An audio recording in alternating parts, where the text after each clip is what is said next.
Hi, this is Growing the Edge, a new live stream show about one of the most important topics of our age, if not the most, which is transformation. So the idea is we're going to take a look at this topic, soup to nuts really. We're going to really deal with the commonalities between all of the things that we see in our world that is pretty challenging, whether it's to do with technology change, the environment, our organizations, even some of the more technical aspects of transformation around things like agile, the spiritual aspect, anything you like about transformation. It really has some things in common. And this show is really about transformational literacy. So on it, we're going to be meeting a number of guests and talking about this topic and exploring it. And our guests are going to be, either informative or entertaining, or even a third category. And that brings me to my first guest, J. Brian Hennessy. Hello, everyone. How are you today? First of all, Brian, just before you kick off, I'm just going to do a little bit of an intro. So Brian was originally a sports psychologist. He's an educator and entrepreneur and has very interesting futuristic ideas about theories of mind related to provoking epiphanies he calls aha moments. I told participants before the show, that the only rules were really dress for radio and don't be boring. And Brian confided in me before the show that he did actually try being boring once in college, but it made him feel sick and ashamed. And he wouldn't recommend it to young people. So Brian, welcome to the show. What is transformation? Well, it's not boring. I hate the topic because it's so incredibly huge for me.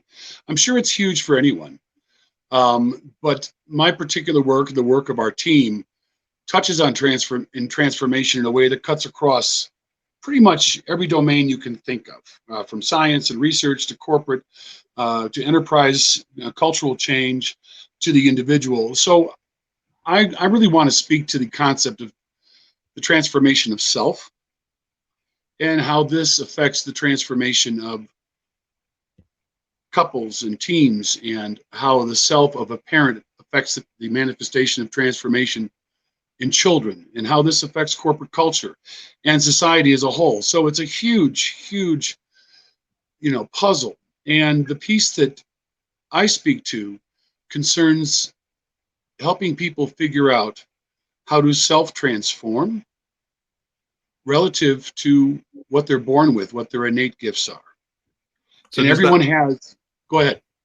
Does that mean that transformation isn't really one thing? It has to be like tailor-made, like a bespoke suit? I think here we get into dualisms. So I think there's something universal about the process of transformation for everyone, but I think it's unique to each. And that's the model that we've developed. And that is, the model is something that's universal. In other words, everyone has aha moments, everybody, but they all have them uniquely. And when you're in a group, as Chris, as you know, with your success with guilds at Centrica, you're sitting down with a group, and as a great educator and as a facilitator, you're watching those little aha moments occur. You're watching the cognition occur, and you're observing that, and you're sort of creating a movement and a dance relative to generating insights in a group, and more importantly, generating certain synergy within the group, because the power is in the synergy. So does everybody see this, or some people do and some people don't? See what? The ahas and are they visible for everybody? I think any parent sees it. And here's the beauty about our early days, is that uniqueness is something that is extremely obvious to a parent with a child. The child will do something and the parents will look at each other and say, "Did you see that? I can't believe he or she just did that."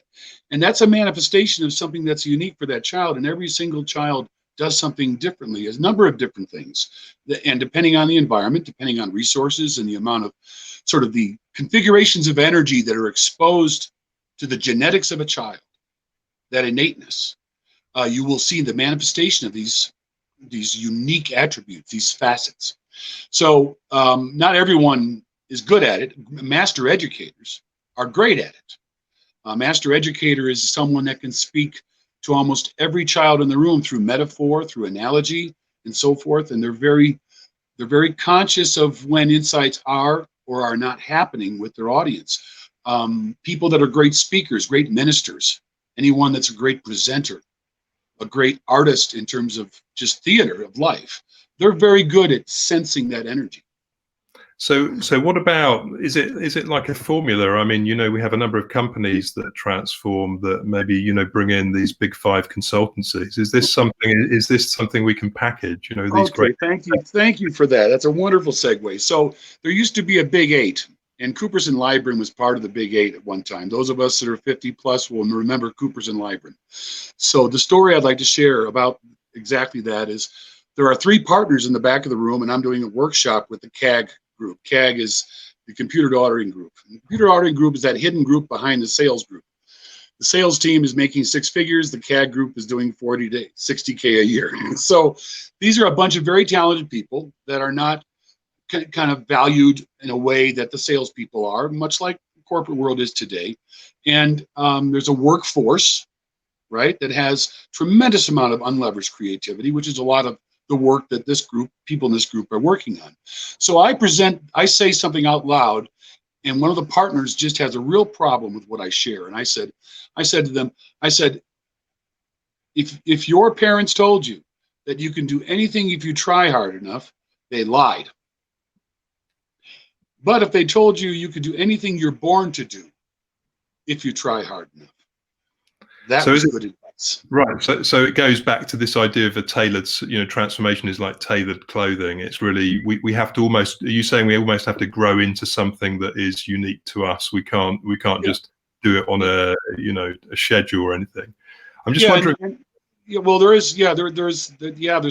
schedule is really affected. I mean, I think our 21st century mindset will include the idea that we can evolve in an accelerated way if we're aware of some way of getting to these gifts sooner. And formal education, unfortunately, has 6 to 8 boxes. So as a parent, you'll notice these attributes emerge. But these 6 to 8 boxes that you enter into are pretty much market-driven boxes. They're literacy boxes, right? Different courses. But no one asks the question of a child when they enter PK or enter grade school, ask yourself, what do you do without trying? Right? And the difficulty for an adult is the things that come without effort are the things that are unique to them. And for an adult, it's very difficult to value the things that come easily to us. So are we saying that actually transformation is easy? It's natural, and we're used to maybe being unnatural in maybe our daily life or a workplace? Well, a few people, and I know a few of the people in our audience right now, very few people are lucky enough to discover a gift-driven path in life. And that's about the 0.02%. Most of us in the world literally are taught, and this is a brain-based education as well. The brain works this way. If you work at something, you inherently value it, right? It's valued if you put effort into it. Unfortunately, initially, the gifts that we have are effortless. Yeah. So if we don't know what they are, if we can't pinpoint those innate dispositions and evolve its uniqueness, we tend not to value it. So, and getting to the concept of synergy, uniqueness is one thing, but in parallel with the evolution of everybody's particular talents, and it's not just strengths, by the way. We could have a whole conversation about strengths. There's things I'd love to say about that, but there's no time for that. The evolution of uniqueness goes in parallel with the evolution of purpose. Once you know what you're here to do, right? It's a function of what you're born to do. So actually this then plays in a way, Brian, to debates that I know we're having in our company and in many companies about diversity and inclusion, but also bring your whole self to work.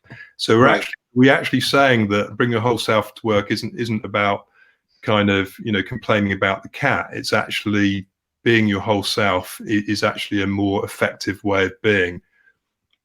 Well, if you can bring your whole self to work, I mean, obviously you guys and the people that are on this panel today know what it's like for a person that cannot bring their whole self to work, right? And there's an aversion to risk. There's an aversion to creativity. There's an aversion to innovation. The pay scale for most managers does not allow for risk, right? They're based on focused efforts, and you're not allowed to let people just take these tangential sort of notions of, well, my whole self really thinks I should do this. It doesn't work. Yeah, I mean, you're painting a picture of, a work environment for some people as almost being like a regime rather than a kind of an environment that actually enables them to be themselves and to thrive and to grow. And it sounds like a disempowerment problem in a sense. Rather, I need to know myself, but what if the organisation or circumstances I'm in don't allow me to express those natural innate gifts that we all have? Well, then they join a guildcraft at Centrica, or they participate in some program that's going on in corporations that's endeavoring, unfortunately, and as you know very well, I believe, Chris, you were smart and lucky enough where you're at to build use cases that were successful in comparison to equal groups and show performance metrics, right? That demonstrated the efficacy of your work. Unfortunately, as you know, many companies allow a certain amount of empowerment programming to go on, but they don't allow it to grow systemically because, any form of dysfunctional patriarchy really is not ready for revolt and radical change.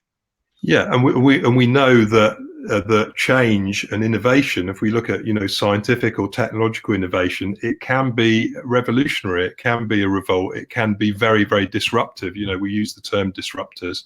So maybe are we saying that actually the hegemony that is a traditional organizational structure, it's almost like they're fearful of that. The irony is, that maybe they benefit from it, but it's disruptive, because I'm guessing we're changing the rules of the game, aren't we?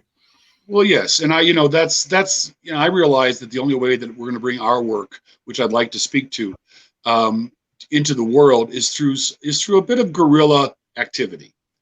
At this point, Brian, I'm just going to add a few more people in. Does anybody want to ask Brian a question? Can we have a show of hands, and then I'll pop you into the stream, and if not, I'll have to pick somebody randomly. So it'd be really interesting to the chat space. We can look at chat and see if anything's in there. Yeah, there's nothing.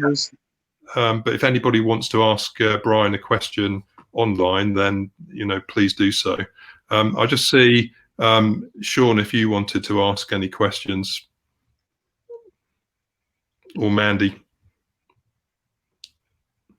or anyone in the audience. There are people in the audience. Yeah, that's right. Anybody who wants to write a comment. But while we're waiting for those to come in, one thing I think is very, very interesting is how do you sell some of these notions to people that may be threatened by the disruptive nature of that transformation? Because it sounds like what you're suggesting is that all these ingredients are already there. It's just we're not doing the cooking, and it's because that is disruptive to the status quo, which is ironic. It's almost like the fact it's transformation is stopping the transformation. Yeah, I think what's going to happen is we're just going to have a competitive showdown between companies that have actually made systemic changes that empower the workforce in a way that hasn't been done before, and people are going to notice that so-and-so is taking market share. The board of directors and the C-suite is going to realize, well, maybe we need to do what they're doing. So it's a transformational best practice that may emerge. Which I find very ironic, because, if you look at, say, the turnaround that Satya Nadella has managed in Microsoft, where he took over, the stock price was very flat. Was it in 2014, something like that? And it's been rising literally exponentially since. It's still going to take a while for someone to admit, oh yeah, so we haven't been doing things, or we need to change. And so even saying we need to change doesn't mean change will occur. A lot of times it's just talk, as you know. So I think when Microsoft continues the way they are with that approach, and someone starts writing about it, and other people start analyzing it and sharing what they did, and it becomes a paradigm of its own, then it's something that can be digested more easily by. Great. We have a question from Adam PDI.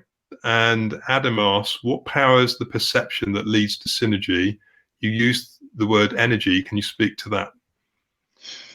What powers the perception that leads to synergy? Well, if you've ever sang in a choir that's any good, you know what the experience of synergy is in terms of overtones. Unfortunately, Adam, thank you for the question. The word synergy is the most overused, underexperienced experience there is. I mean, how many great teams has everyone been on? I mean, truly great teams. I mean, if you've ever been in a kitchen where things are just flowing and people know where each other's at ahead of time, and they produce an incredible amount of product in the shortest period of time, and it's a quality product. For me, it's a spiritual thing. When you have synergy in a room with people, it's a metaphysical experience because you're experiencing ahas together. You're accelerating the evolution of process in a way that's phenomenal. And this is the mindset of 2100 is that this uncommon overused word is going to have to come back. And the perception of the idea comes with the experience of it from within. I think synergy within is the integration of our gifts in a way that manifests a valued perception of uniqueness. And when that happens, synchronicities occur that would not have occurred otherwise. Serendipities start happening to us. I think everyone in the panel and everyone in the audience can experience when they're on the right path, all of a sudden things come to you.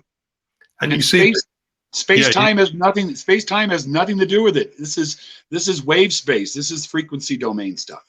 So this is also something we see in professional athletes, don't we? This what people call it the flow state. People are in the groove, and I think there's a positive psychology as a field talks about if we're good at something and then we've got a really challenging problem, but we can still master it.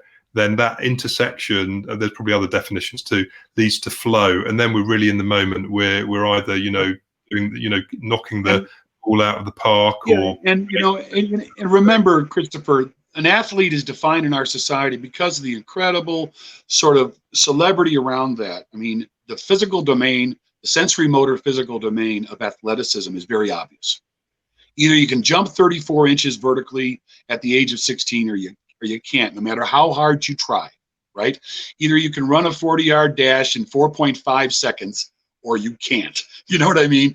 So, but the psychological and the cognitive and the imagination, the curiosity, what resonates. So uniqueness as an athlete is no different than uniqueness as an individual. It's just there's more complexity in terms of the matrix of dispositions that have to be, you become aware of it, you value it, and valuing, I guarantee most people do not value their self as a function of their innate gifts. Yeah, because we can't even describe it. We can't even describe it. Perfect. So we have to become more literate so we can describe it, I guess. Now, at this point, I'm just going to bring Mandy and Alex in. I'm going to talk to Mandy next. So there is another question. So hi, guys. There's a question from Luminous0772, and they ask, uniqueness, does that reinforce narcissism? God, no. Did I bring God into the equation just then? Oh, did Brian? What happened there? Brian just. Okay, we seem to have lost Brian, but we'll get Brian back. I think he probably just has a technical problem. So our next guest is Mandy Sunner. Welcome to Growing the Edge, Mandy. Thank you, Chris. Mandy sent me I've got some notes, by the way, so I haven't memorized everything. Yeah. Mandy seems to have written a type of haiku for her biography. So cue the new age music. Sorry.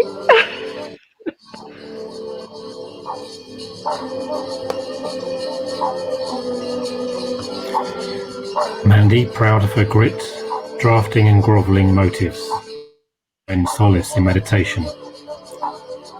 That's beautiful, Mandy.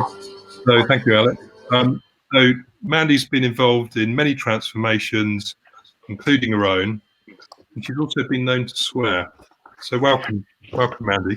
So what is transformation? Sorry, just say that one more time. What is transformation? I think just like what Brian was saying, you can't just say transformation in one word. I sort of look at transformation and I think, is transformation both ways? You can also transform from something great to something not so great, or is that regression? Or is transformation always around being artistic and going through this kind of metamorphosis thing? And I look at transformation and I look at what it's trying to do, and I think the biggest thing that transformation needs is trust. And I think without trust, transformation may not happen, because you're interfering with the transformation, whereas it should be something that's nurtured, something that's allowed, something that's accepted, something that's wanted. Yeah. And why do you think the kind of the nurturing aspect is important? I mean, if we talk about personal transformation, why do you think the nurturing aspect is important? Is it like an essential ingredient? Why do you think it's essential? I mean, just like a few things that occur to me is that I suppose by transforming, we're taking a huge risk, aren't we? And that can make people feel insecure or even fearful. So, I'm guessing, the trust and the, some, compassionate element is maybe a way of dealing with those challenges.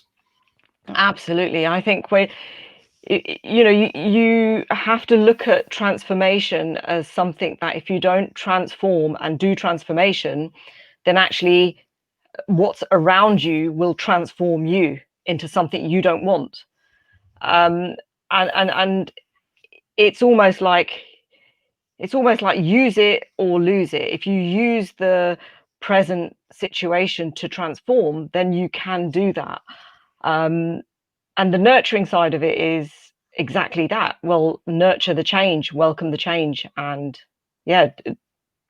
basically go with it, go with that sort of flow. And so I suppose that's the thing about transformation, isn't it, Mandy, that it's all around us, it's happening all the time. So we're either kind of in synchrony with it, or we're in opposition to it. We can't just say, oh, it's not happening. Absolutely, yeah. So I suppose then, in some respects, it's about letting it understanding that it's happening, being aware of it, rather like Brian was talking about awareness of our unique gifts. We're also talking about awareness of the transformation and trends and things that are occurring, and being able to kind of see them and go with them, rather than to either not see them or fight against them. Absolutely. And also I love what Brian was saying about the, if you have a kitchen that is just, everybody in the kitchen is working with synergy, with flow, and creating this magnificent outcome, that kind of situation won't just occur on its own. So we're almost like saying, well, actually you're saying don't interfere, but then you're saying interfere. But actually we have to nurture it. We have to nurture the learning. We have to almost allow people to welcome and realize, people around do have certain gifts, so let them do those gifts. And what you just said reminded me of Matt Lucas's little joke on the Great British Bake Off, where he's saying, bake in a tent, but don't bake in a tent. So I think what you were referring to some extent maybe is to do with ambiguity, which of course is the fourth letter of the VUCA. Volatile, uncertain, chaotic, and ambiguous. What we're talking about is, I suppose, during transformation, our brains are getting mixed messages, aren't we? And we have to try and process that without being overwhelmed. And actually, we've got a comment from Luminous 772 again. Cultivate the conditions where transformation can occur. So I think that's also pretty relevant, because I suppose Mandy, as well as us, choosing to, to transform, we're also talking about environments that might make that either easier or harder. So that could be a company, it could be a family, it could be a country, it could be a state of mind, it could be the day of the week. So I think it's like our environments are an extremely important part of that process also, aren't they? Oh, 100%. 100%. I've kind of said this a lot of times to people, that actually it's our environment that shapes us, unless we then take control and say, no, I'm going to shape the environment. You become that product because of the environment. And yeah, it's one of those situations where, again, a lot of people are already a product of their environment, because we as a society, we tend to put people down.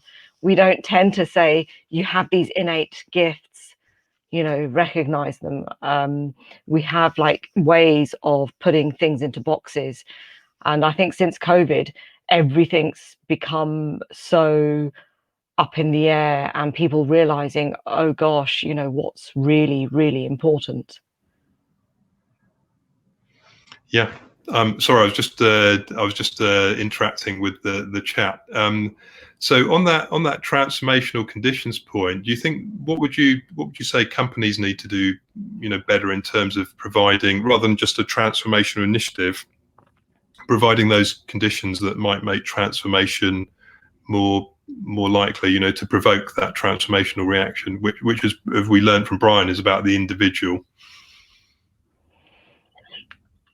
Yeah, I think companies should really encourage and endorse behaviors that feed into that culture of transformation, and really look at it in a whole way, because organizations actually have organizations actually have the gift to do it, whereas an individual may not have that gift. So we just got a comment from is it Dr. Sid, and she's asked or stated, for transformation, the status quo needs to be abandoned. Now, this actually reminds me of, there's a famous quote by, is it R. Buckminster Fuller? You can't change anything. To transform something, you have to create a new model that makes the old model unique, obsolete, or something like that. So I suppose that Dr. Sid, you're making kind of a similar point. What do you think about that, Mandy? Is it a matter of then, as well as having the right conditions, do we have to build a new system, a new way of thinking about the world as well, don't we? Totally.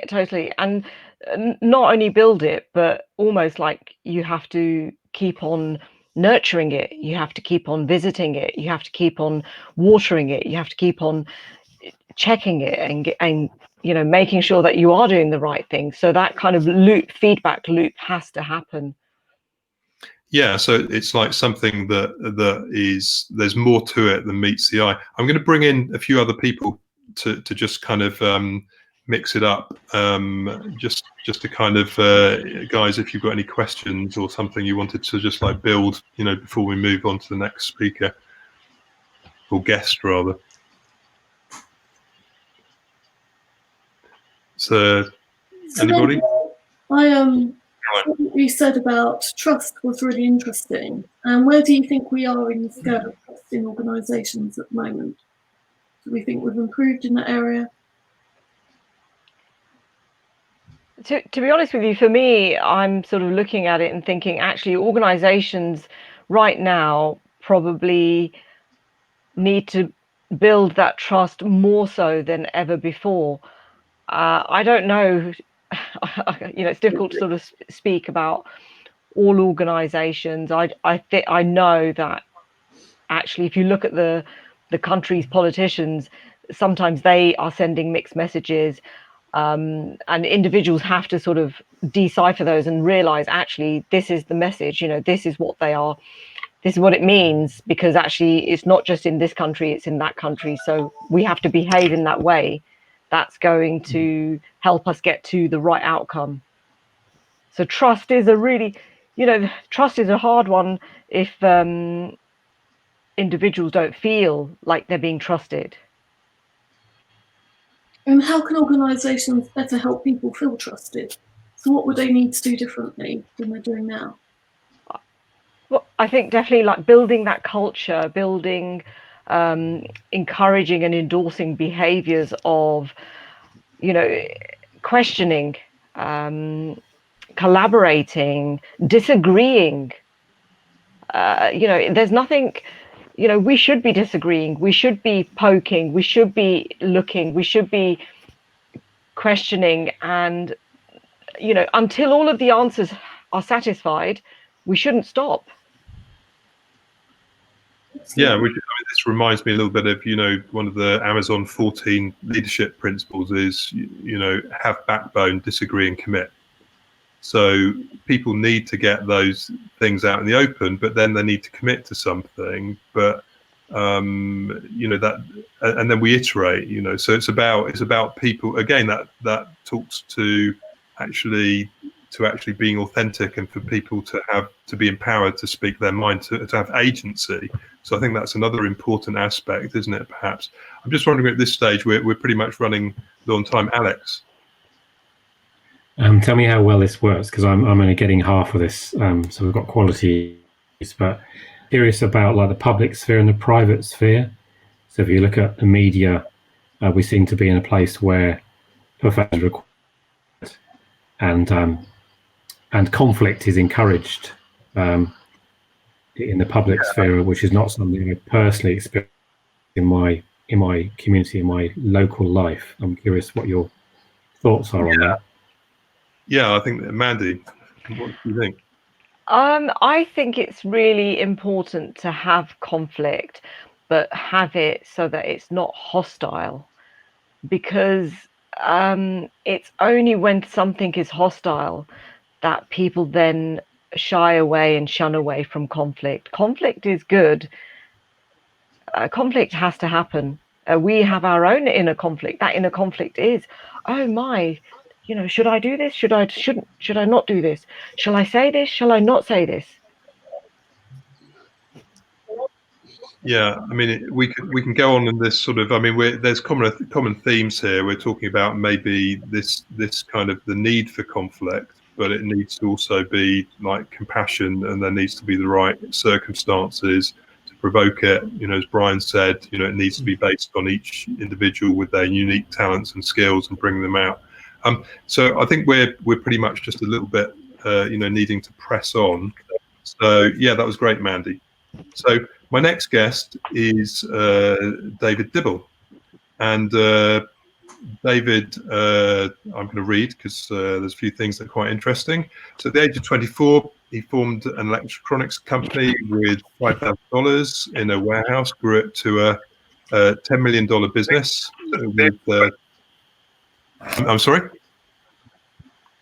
Yeah, I don't know whether there was some interference there, but anyway, he's an early adopter of the quality movement of Denning in the 70s and 80s, and worked with as an influencer Peter Senge, worked directly with Miguel Ruiz, who's author of the book The Four Agreements, and his life work has been around creating new models for systems-based organisational transformation, and David's also the author of 5 books, the latest of which is the new agreement for leaders, and that's really talking about prize-winning technology, that Nobel Prize-winning technology that can be used to actually help transformation processes. And he's working with major universities and medical centers to create transformational case studies. And annoyingly, David's also really nice. So David, welcome to the show. What is transformation? Well, thank you so much. It's a pleasure to be here. For me, I think of transformation as a movement of systems to higher levels of functionality, both at the level of physical systems and at the level of the mind. So if we were looking for a definition, that would be mine. So by this higher level of functionality, and I'll leave other people on if they want to kind of chip in and kind of explore this, but what does that even mean? You know, because how do you measure it, David? How do you measure it? Okay, so I'm going to go back and I'll just tell a little story, and then hopefully that'll take us into something that will be useful here as we go. I got into college and I started this company, and over time we grew it to about a $10 million business, and I think I had 125 employees, and I was still relatively young, and so I had achieved the American dream. I was not super rich, but you know, I had everything that I needed, and I always thought once you have everything, you should be happy, and sadly, I wasn't. Matter of fact, it was almost depressing to find out that it wasn't out there what I was really looking for. In 1980, sort of out of the blue, I had what I can only describe as a very powerful spiritual experience. And out of that experience, I realized there was so much more to life than I had previously known. And it put me on a path of being a bit of a seeker. And I had the resources and everything, so I just did everything. I read every book, and I studied every body of knowledge, and I went to seminars and power spots all over the planet, and it was just really quite amazing, at least for me. And at about that same time, I started becoming very interested in systems and systems theory and systems thinking. And I ran into the science, really, of a man named Ilya Prigogine, who won a Nobel Prize for his law of dissipative structures. And the law of dissipative structures basically describes how systems in the universe evolve or transform. And right. I thought this was pretty amazing. And can you see my hands? We can. Yeah. So it's real simple. The law of dissipative structures, it basically says you have a system, and everything in the universe is systems and subsystems from the macro all the way to the micro. And so what happens is you have a certain amount of energy that's coming into the system and a certain amount of energy that the system can dissipate. And when they're about equal, the system is stable. But when the environment changes, what happens is the system naturally resists change. So this is important. It naturally resists change.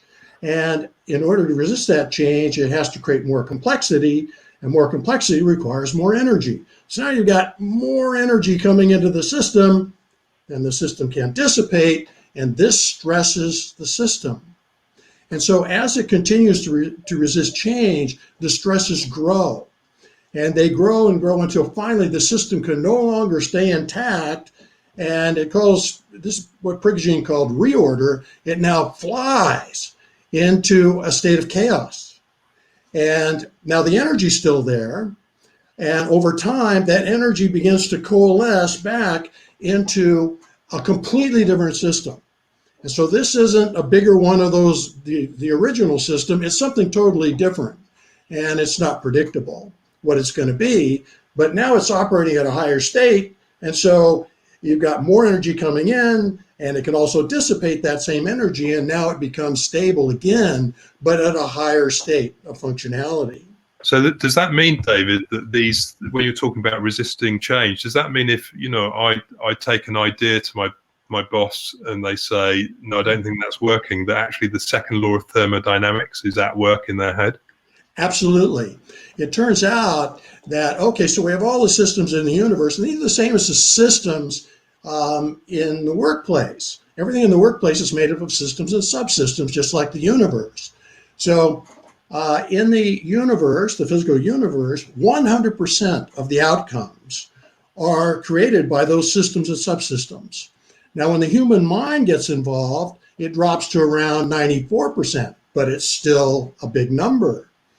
And so when we look at the workplace, for instance, and most of my work has been in organizational transformation, we have to look at how are we going to not only transform at the level of, let's say, the mind, so we're going to get people to think differently and at higher states and so forth, but we also have to look at how are we going to transform the systems if we want to change the outcomes.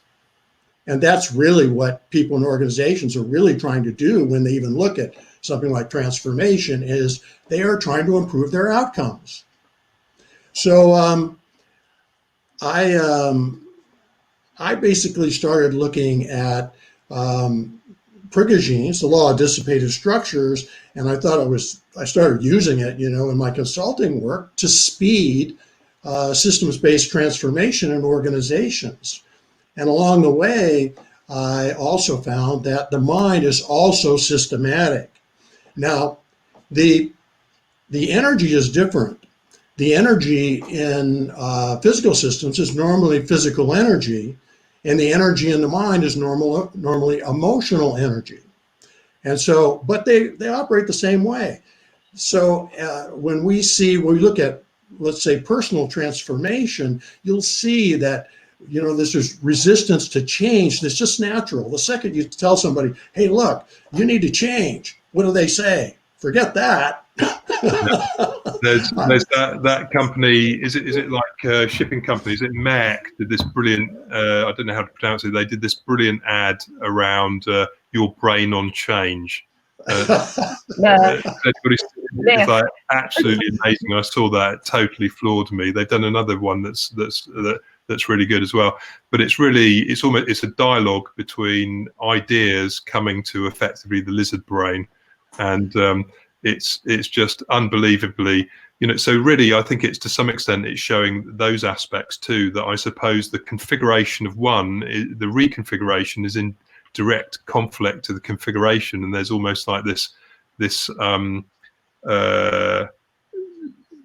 almost a negotiation of, or it's a battle. It's almost an internal battle, isn't it, between, do I change, do I stay the same? It's subconscious. To a point. But see, here's the thing. The law of dissipative structures is at work whether you like it or not. Matter of fact, it is, if you look out in our world today, how crazy it is, the law of dissipative structures is hard at work. And so many of these legacy systems that look like they will never, ever change are actually on the verge of reorder. So in the mind, we do the same stuff. Somebody says, okay, you need to change. You need to exercise. You need to change. You need to be a nicer person. You're really a pain in the neck. And so we go, okay, I'll do that. But of course we don't. So we still got the legacy thoughts, beliefs, and memories, which make up the mind, and they're naturally resisting change like they're supposed to. But what that does is it is stressing those old systems, just like the systems in the physical universe. And as those stresses grow, and the stresses grow either cumulatively, in other words, these things go on for a long period of time and they continue to grow, or they can be triggered by a significant emotional event in real time. Then we go into a short bit of reorder, which is chaos, and then basically the new thoughts, beliefs, and memories are created, which are now operating at a higher or a transformed state.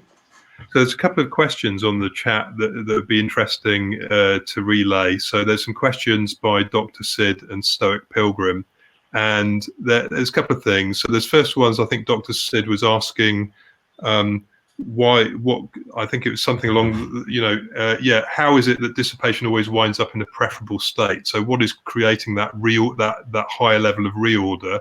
And then Stoic Pilgrim was talking about little transformation in organizations because they're still wanting to hold the power, and therefore there's that dynamic of wanting to retain their position of influence within an economic model or something like that. There's two questions in one there.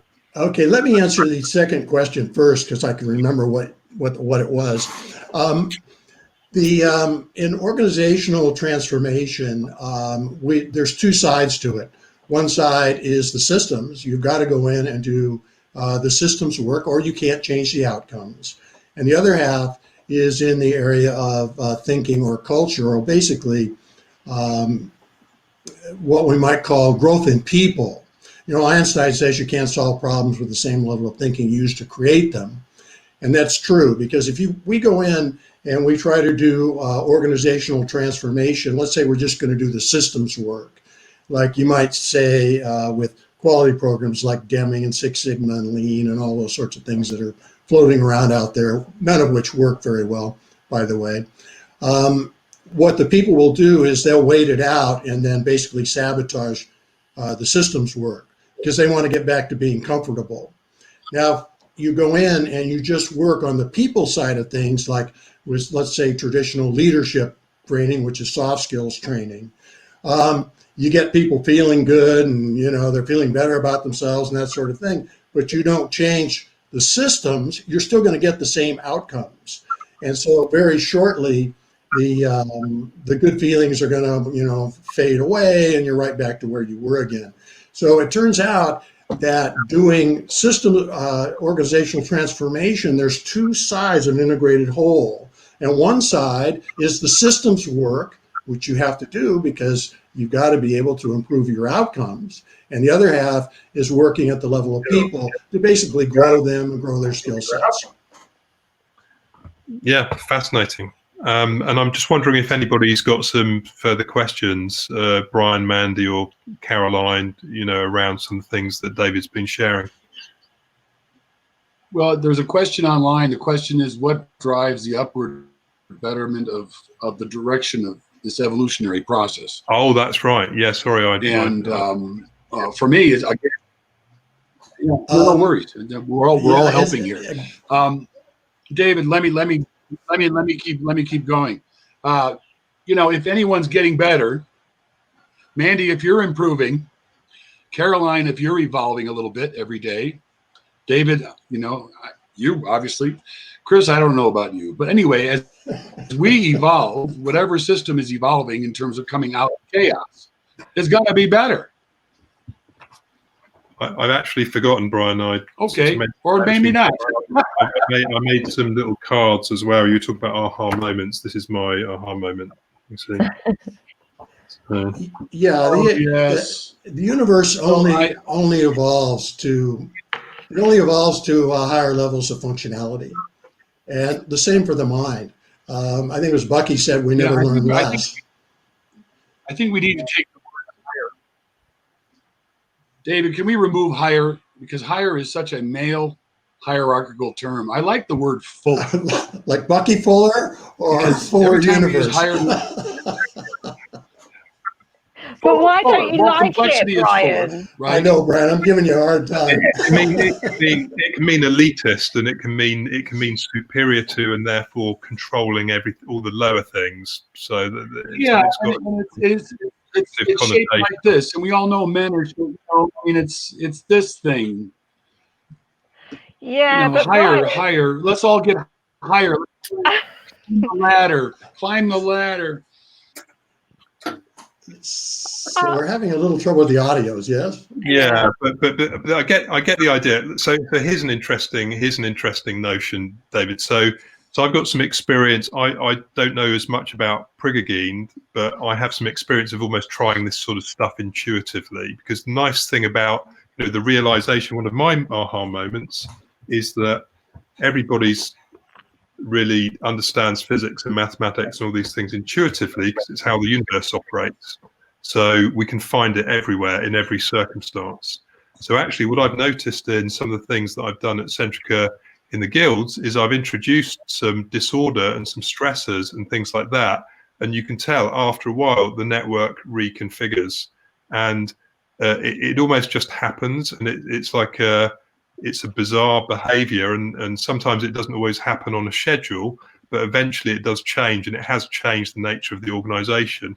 So in terms of by higher, what I find is the higher bit is that it comes back to points that you made earlier, David, about requisite variety. It's for all of the inputs or the environmental factors, it can provide it can cope with them better and provide a better variety of output that almost leads to its progression or growth. You know, almost it becomes almost like a type of organistic sort of you know, an evolutionary characteristic. So what makes it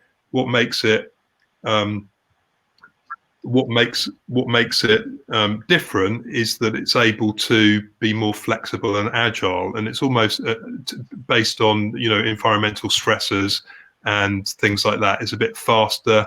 It's a bit more creative, you know, in a group context. So, but that's related. That it almost seems like it's an innate thing that we can trigger. We see in nature, but we can also, and in physics, but we can also see it with the way teams operate as well. And if you look at building trust, to go back to what Mandy was saying, you know, trust, as Brené Brown talks about, is based on vulnerabilities, almost trading vulnerabilities and choosing to actually not take advantage of people, but to actually count it as an opportunity to build that trust. So it almost goes then into game theory and, you know, prisoner's dilemma and stuff like that. So I think that's interesting, is that it's to do with, then brings in the abundant mindset and things like that. And because people in teams work better, because the team works better, because the organization is really just a very big dysfunctional team, really, one could argue, then effectively, you know, it's more agile, it's able to kind of achieve maybe more with less. You know, Chris, you know, the stressor concept, I think, and the procreation of chaos, which you're very good at, I think that's an intermittent phase that we're in right now, in terms of using that tool to generate new variations, new variety, fuller, more complete, whatever. I think in the future, the mindset needs to be one where people aren't just learning. They're not just learning to learn, metacognition, whatever, but they're learning to evolve. And if people have the ability to learn, evolve, it will be internal. They will want to evolve. Right now, you have to put stressors in the system just to shake things up, because it's such, the system is so solidified in its own way of being. But if you teach people to learn to evolve, humility, compassion, kindness, along with drive, things start integrating in a way we haven't seen before. Unfortunately, there's not a lot of examples of this, because the concept of self-evolution doesn't even exist yet. Yeah, I mean, it also brings to mind a conversation we had earlier in the week, David, about push versus pull as well, didn't it? It's key, yeah. One of the things that we know about doing transformational work in organizations is that if we go into an organization and we're going to teach what I would call universal transformational principles, you're going to get pushback. I guarantee it. I've learned this the hard way. And there'll always be, you know, if it's even in a small company, but certainly in a larger company, there's always going to be someone that's going to go, wait a minute, you have no right to try and teach us that. I've even done things like teach meditation for stress reduction and have people go, what is going on here? You know, that's the work of the devil. You go, oh, all right, fine. You know, well, let's go do something else. But in a corporation, for instance, I mean, you can't ignore stuff like that. People at the top can't ignore stuff like that. And so I would say, and that you have to look at using what I call a pull strategy for doing organizational transformational work. Yeah.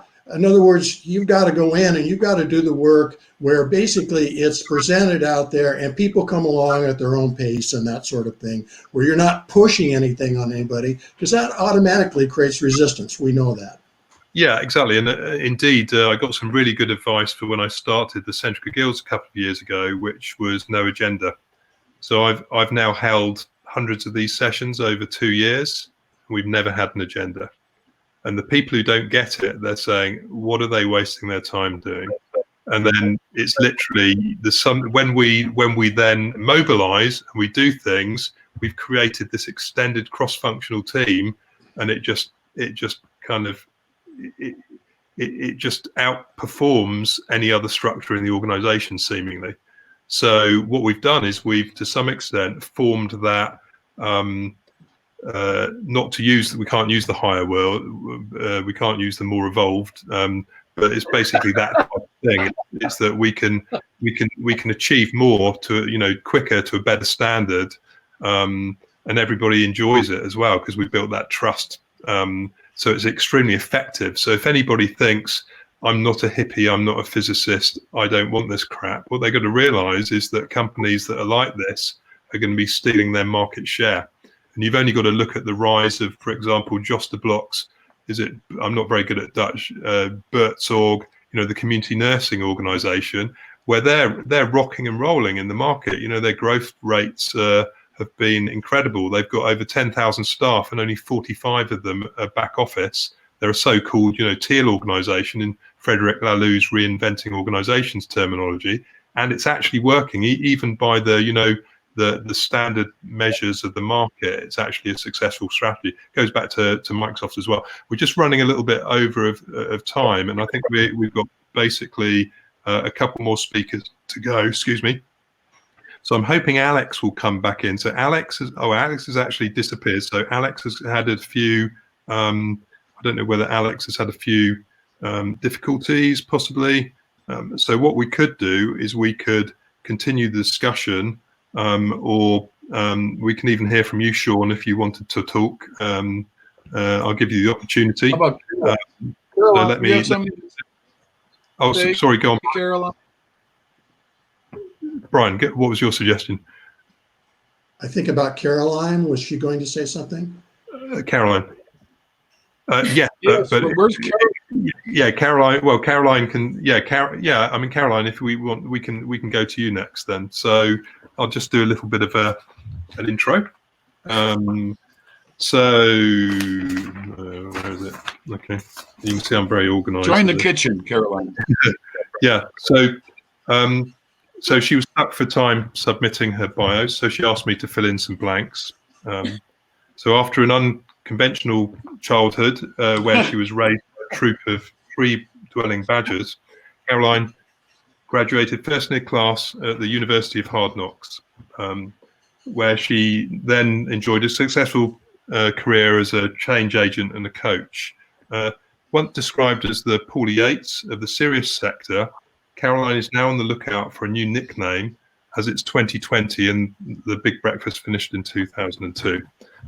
So, Caroline, welcome to Growing the Edge. What is transformation? Not to ask you to do an intro for me ever again, Chris, but thank you for that. That was illuminating and soul-quenching at the same time. Yeah, so I guess listening to all your points, it's really worth just building on those, really. So I really liked David's definition of transformation, so I'm not going to question that.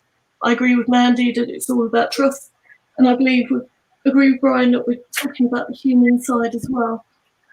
I guess what I'm interested in is this kind of idea of systems and this idea of where we've been to date, and whether or not we've actually transformed anything at all.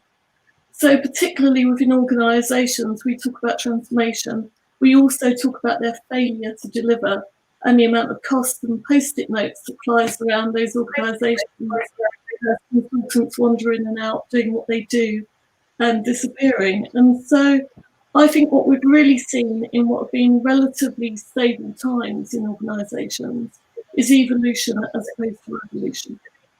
And by that, when you look at what evolution actually does, and to your point, David, around systems, what evolution actually does is it evolves either by itself or by order.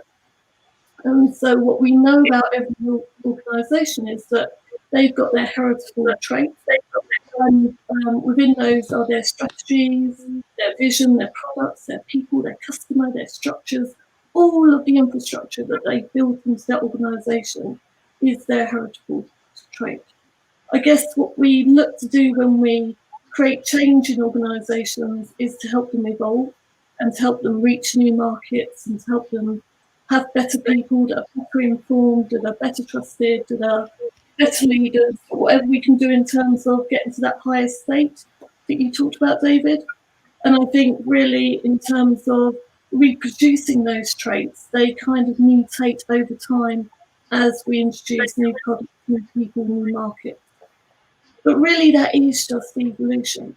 And what we get to with evolution, I guess, is that point where we either decide to invest in leadership and training and development, culture change and all of those great things where we put values and labels all over the walls and we tell people how to behave, or whether or not we do it by natural selection, which is really around saying, have you made who I wanted you to be?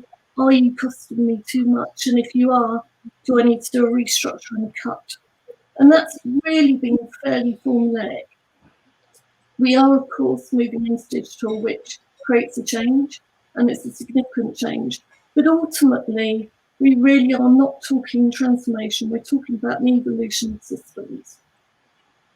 So what do we do now? So in order, if you look at transformation from an evolution perspective, if a wolf can turn into a cockapoo, all that wolf has really done has been conditioned at some point to shed less hair, to be more of a toy dog, to look differently, to look cute. Some dogs fit into handbags, and we forget where they derive from.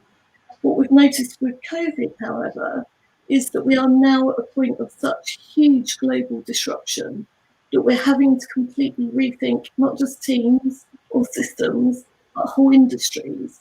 And I think this is where transformation will come into its play. And will we be ready or not is probably the big question.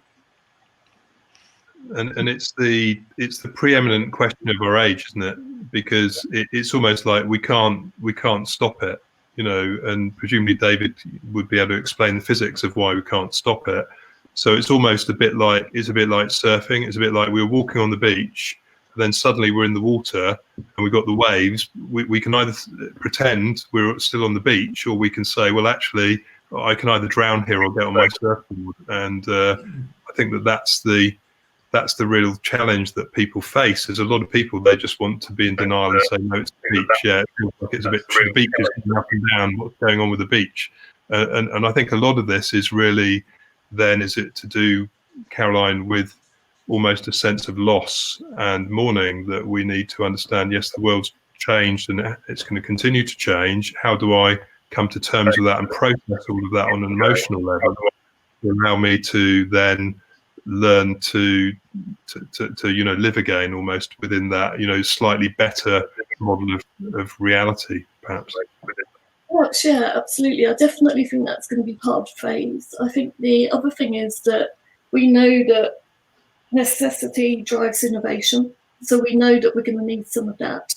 I guess what I'm concerned about is our readiness for disruption on this scale. So if you look at industry, for example, you look at the oil industry, just as one example, you can look at real estate. If you look at the oil industry, they've lost their customer market or are losing it largely because people are moving to renewable energy. They've now got a huge issue in terms of pricing. That's a whole industry that has been stable and robust over a number of years that now need to completely rethink where their direction of travel is. And if we keep going back to the old solutions, so where transformation has really become a process in organisations, if we keep going back to that and applying that same plaster, will we get to the answers that we need for a change of this scale? Is it even worse than that, Caroline, in as much as how we're preparing people for work? Yeah. Because something, and I again, I'm not good at pronunciation, but there's a guy called Tom Wujek, who's did a famous TED video called Build a Tower, Build a Team, that's about the marshmallow and spaghetti game. I can see a few people nodding their heads. Quite a well-known presentation. And for anybody that doesn't know, what you do is you have to build a tower of sticking to, basically tape, spaghetti and stuff, and bounce a marshmallow on top. And you have to see who makes the highest tower. Broadly speaking, preschoolers do incredibly well. Recent MBA graduates do incredibly badly because they're all trying to jockey for position because they want to be the CEO of Spaghetti Inc. And then CEOs do better when there's an exec assistant in the mix. So it actually almost shows that the idea of rank and privilege, whether it's, you know, hierarchy and patriarchy and all these sorts of things, it's actually not good for evolution and learning and you know, collaboration. But it would appear by, you know, the lesson of the preschool children, it's an innate gift that we all have. So I do worry that is the problem, you know, the pre-problem is the causality. Is it actually that we're almost setting children up to fail by just not really putting too much emphasis on exam success and not enough on kind of collaboration and play?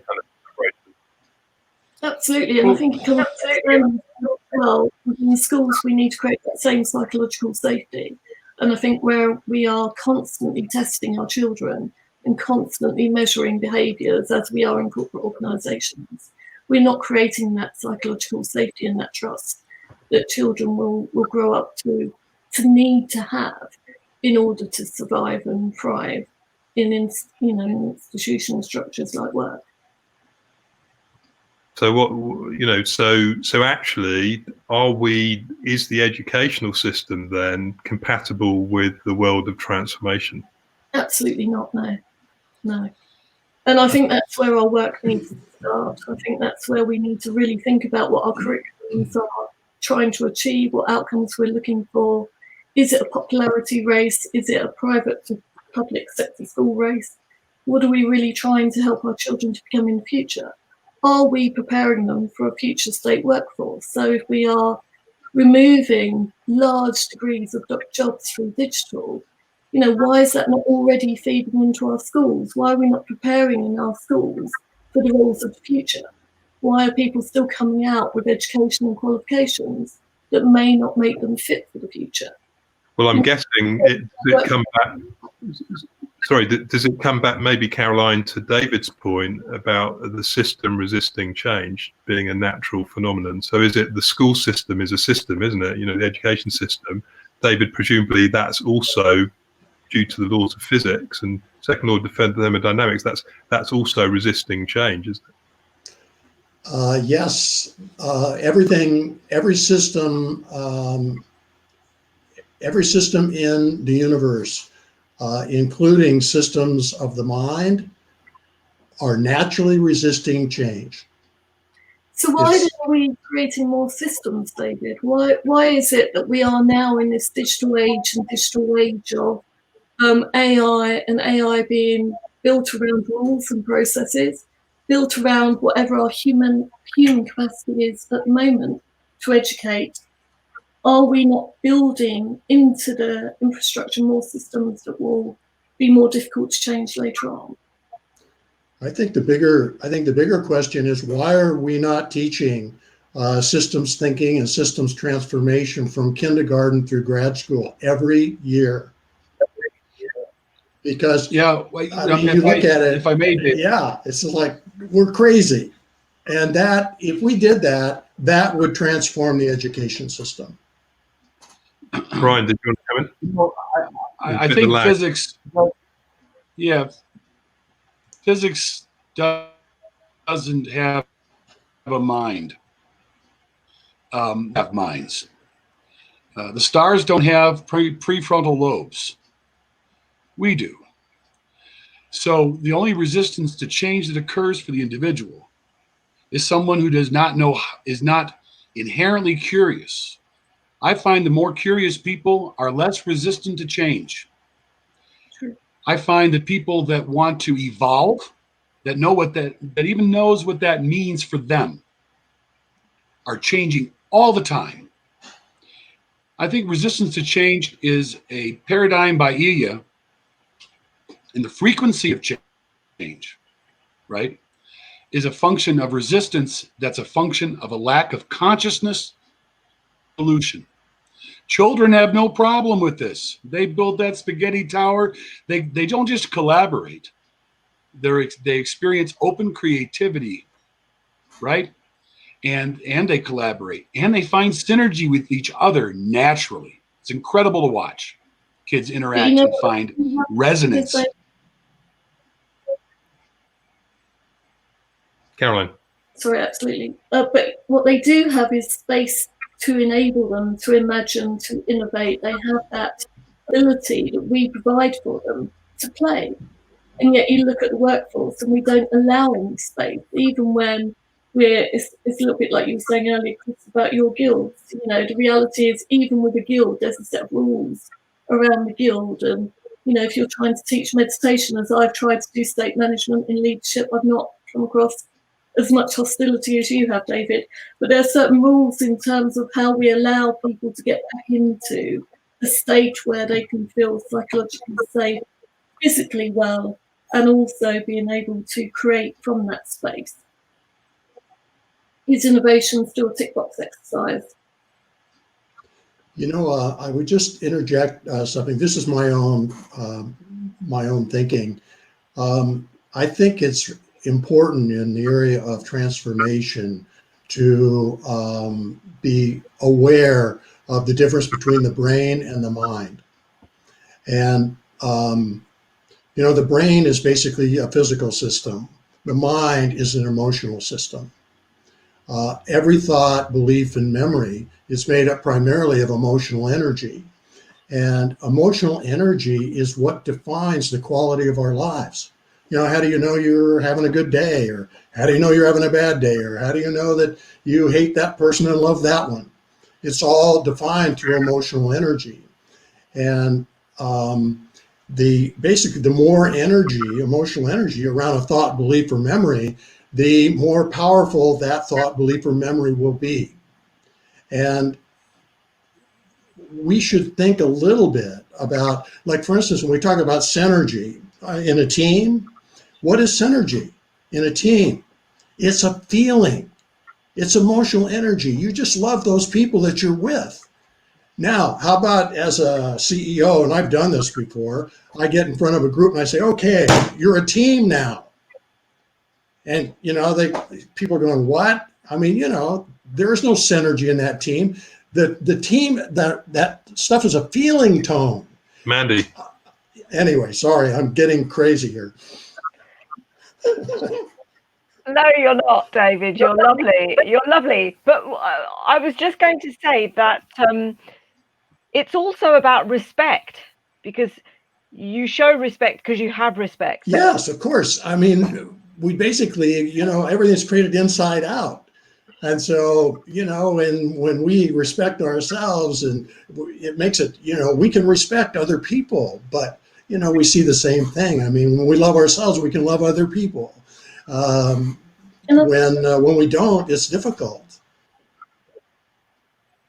I think as I've gone through corporate organisations and corporate structures, and we were having a session on this in a women's group that I hosted the other day, one of the things that we've realised over the years, and I've experienced over the years, is that emotional capital has not been recognised, awarded or rewarded within organisations. And so, a bit like you were saying at the start of the conversation, we're expected to leave our whole self at the door, and no one wants to talk about the cat.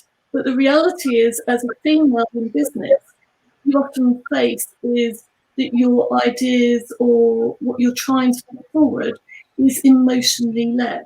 But actually what we know now more about emotional capital is how important it is to creativity, to innovation, to helping organisations think differently. Yeah. So here's maybe part of the problem, I believe, is to do with measurement. Hey, David.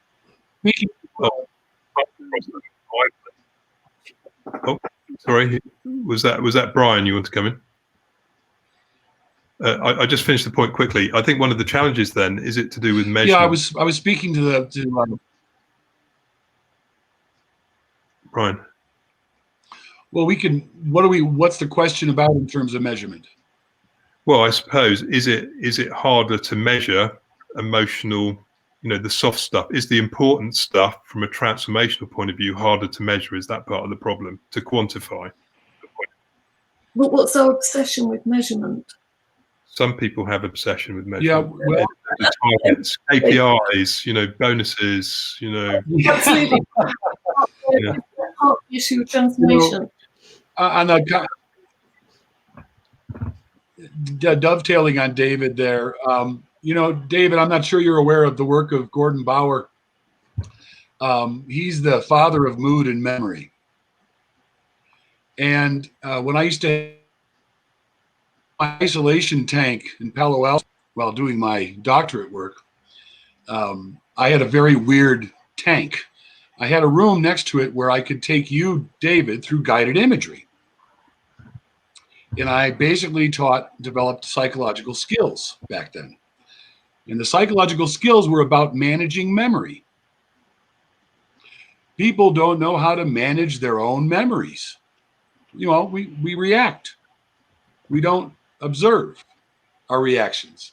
And sometimes we have to stand back and observe our observing, because many times the reactions are very thick with the need to be able to be diluted and seen for what they are. So managing memory in and of itself is part of a self-evolving skill set, part of the literacy I think we're all speaking to: emotional literacy, emotional intelligence, the experience of compassion. I mean, people, respect, right? All these things are forms of literacy that are coming out with VUCA. They're coming out with the COVID fuel and the race bias fuel and the hate fuel. All these things are happening at the same time. And I think I'm a determinist by nature. I believe that nonlinearity exists with linearity just right over the top of it. I think that David and Chris and Mandy and Carolyn, each of you is unique. There's things you just don't do well and things you do really well. And synergy, an emotional synergy, right, is going to be that complementarity between us. And for me, I just, what is transformation? I mean, I think I experience transformation all the time. Every aha I have is a little micro transformation. And so the big eurekas, everyone talks about aha. Go ahead, Chris. I was going to say, I'm just going to add Sean in because I think we've lost Alex. So we've got Sean on standby. Hi, Sean. Hey, guys. Yeah. How's it going? I am metaphorically legs on my table, not actually legs on my table, but I'm here having micro ahas and macro ahas and all kinds of ahas and really enjoying it. Great. I've got a big aha here, and I've got my R, and then I've got a rabbit hole one, which is like as well, but which Brian and I have been discussing earlier in the week. I wouldn't mind, just before we go on to that, does that mean then, in terms of one of the issues is actually transformational and self-literacy? So does it mean what we're doing is we're filling our minds and going on training courses, educating our kids, but we're not really giving them the instruction manual for themselves and for life? It seems to be missing somehow, doesn't it? There is no curriculum for the discovering, mining, valuing of innate dispositions as of yet. There are some school systems that are doing some interesting things, right? Formal education is kind of stuck because there's, in the United States, there's a teachers union, and the teachers union is very powerful, right, as a bureaucratic system. But there are some very interesting schools that are changing. But, as you know, my life's work is about an ontological model related to the discovery of one's unique self and how this relates to synergies and purpose. I mean, uniqueness and purpose they're just like this. Once you know what you're born to do, you know why you're here. And for me, organization systems, from the bottom up. Guys, I've worked on the floor of Lowe's. I've worked on the floor of Home Depot. I worked at Kinko's before FedEx bought it. I've been part of that population at the bottom, the very bottom. And I know what's there, and I know all the creative talent that's just absolutely unleveraged. And it makes me viscerally sick when I'm around people that aren't allowed to express their gifts. So on that point, we haven't allowed Sean to express his gifts yet. So welcome to the program, Sean. Do you want to maybe introduce yourself? Because I did such a bad job. Yeah, I did such a bad job with Caroline, so You did. I'm just experimenting with the format. So yeah. And I experimented even further by not providing you with my bio. I was giving you a totally blank sheet, Chris. So probably just as well that I can tell you all about it, Sean. Yeah, I was going to say another Irishman, but indeed, no, another Irishman. Brian's left now, so you're the only. Yeah. Brian knows. Brian has been effectively my mentor for about 12 years at this point. So Brian certainly can skip the next segment. Software engineer based in Cork in Ireland. And I mean, it's really interesting because one of the main points I want to kind of reflect back to you guys, and I can count myself in this mix, is, you know, we're all passionate about transformation. And what's wonderful is each one of the five of you have been listening to the discussion so far. You're coming at it with overlapping, with like, you know, hugely synergistic intentions and overlapping, but very disparate and very varying perspectives. And it's fascinating. If you got five more people and five more people from the very best and the most informed and the most passionate, each of the 10 and 15 would come with different perspectives, different language, different knowledge, different insights. And that's, you know, to a little degree, that's the challenge. And to a huge degree, that's the beauty of it. So, Sean, it's almost like we need like a weekly live stream show on it, isn't it? Oh, I think if we could ever have that, Chris, it would be fabulous. But exactly right. So I think that maybe it goes back to something that Brian's very passionate about is, as well as wood paneling, is that actually it comes down to transformational literacy. Maybe we're not calling out transformation as a topic in its own right. You know, if there was a degree course in transformation or there was a transformation night school, actually, surely people should be attending it. They should be kind of getting educated and wised off, which is why it can't be just loads of talking heads. And I think one thing I've appreciated about all the speakers here, for example, is they're talking about things in a way that's very accessible and you know, breaking things down into things people can take away and then use the next day. I think that's really what we need to be doing, is we need to be seeing, and this is my view of transformation, it's a little bit like a martial art. You know, we can go in on the white mat and then we can work our way up to yellow and red and, you know, green and blue and so on. And it's about moving from where we are to where we want to be, which is again relates back to, you know, the innate gifts Brian was talking about earlier that we all have. And even if I can, I think just let me one moment, Brian, if I may. If I can riff on that point very briefly, Chris, one of the thoughts that was dominant for me throughout the hour and a half so far is the point that's probably very, very obvious to, I think, everybody here, but not to the best of my recollection stated, which is that we're not transforming to get to a point in a place and then we're done. We're transforming to transforming. And it's, you know, you don't start dancing and stop. You just got to start dancing, and that dance is going to go on. And it's really interesting because we're not used to thinking. I mean, there's a number of project managers and Stephen, Manny, the agile. We all have a point in time frame. You say we're going to get to there and we're done. We're not. We're going to get to there and we're starting. If that makes sense, I think it's an interesting. Yeah, exactly. So it's almost what we're saying, Sean, is transformation it was always there. It's almost whether it's a state of mind. It's, are we tuned into it or not, and do we see the opportunities, or are we just running a program? You know, are we just following a recipe book? Well, I wonder how many CEOs go home one day and say, "Oh my God, I've just transformed my business," or a person goes home and says, "I tried transformation. I'm done. I'm successful." Or is that just death? I don't know. The reality is that. Sorry, go on. No, go on, Chris. I was just going to say, I mean, something I talk to people internally at Centrica Guilds is the unit of transformation is the individual. And what that then means is I can't be the director of transformation. It doesn't make any sense. It's like being the director of being a person. You know, we all have our unique, you know, same thing with, say, cloud computing. It's very difficult to be the head of cloud computing because it's like ubiquitous, it's everywhere. It means 100 different things to 100 different people. So therefore, you can't really control it. You have to influence it, and that's a different dynamic. And I think that's what people, I believe, get wrong about transformation in organizations, is they don't realize that it's a series of curated individual journeys curated by the individuals themselves.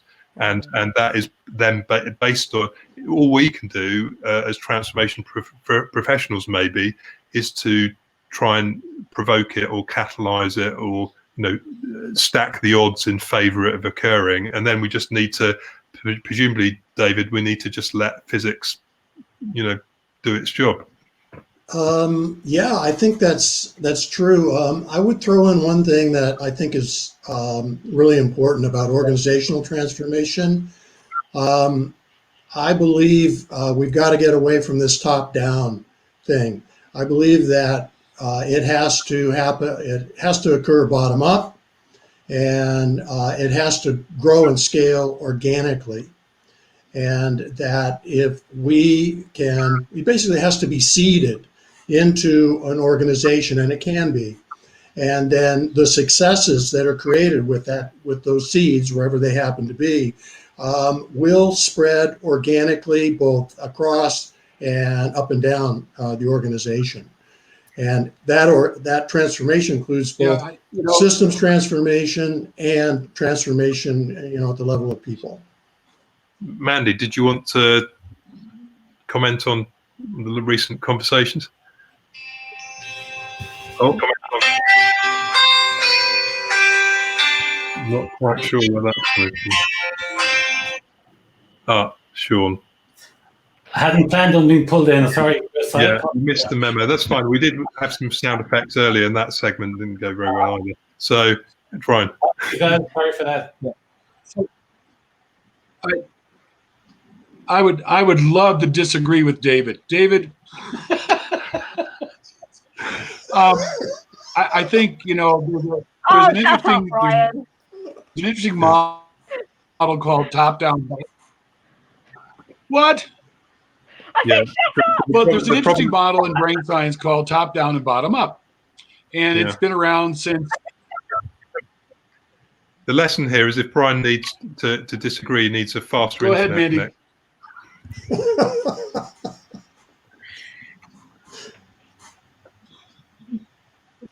So I agree that. Come on, Mandy.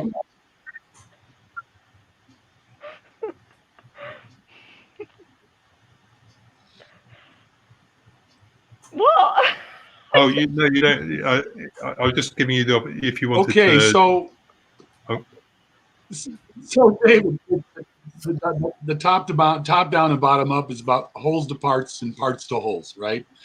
And I think we're finding that most of us are involved from the bottom up because we're not pension fund holders that have the ability to sway boards of directors of large systems.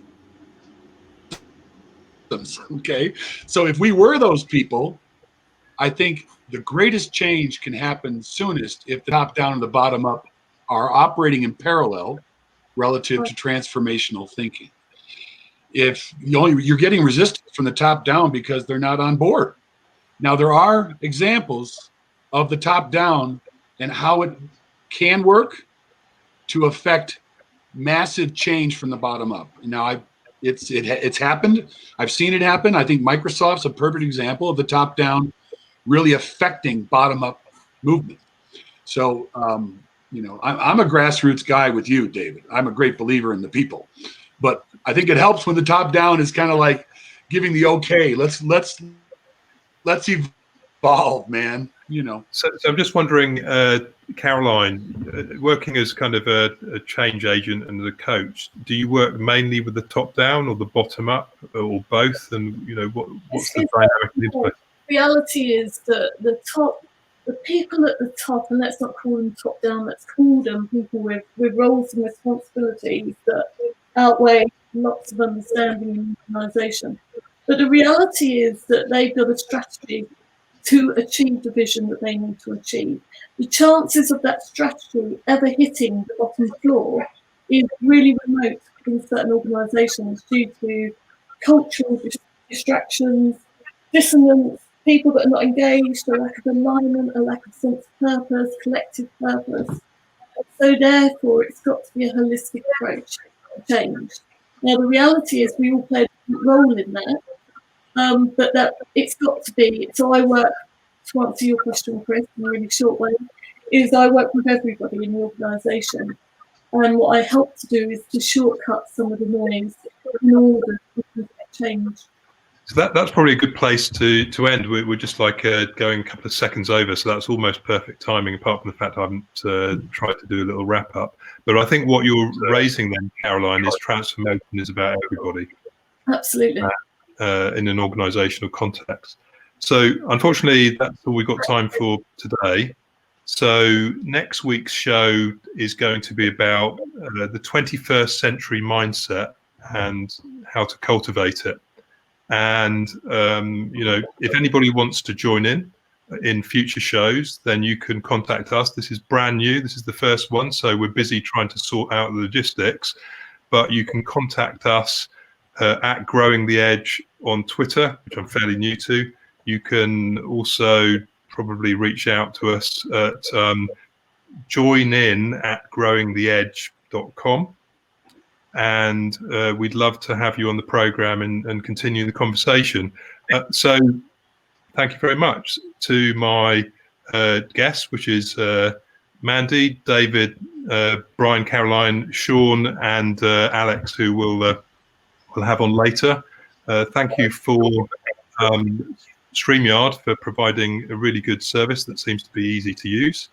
And most of all, thank you for the people who have watched the live stream and, you know, hopefully got something out of, you know, this session, which is very experimental, and I'm expecting it to grow. So thank you very much. I'm Chris Patton. I've been your host. Look forward to meeting and speaking with you all next week. Bye now. Thank you, Chris. Bye. Thanks. Bye. Bye, everybody. Bye.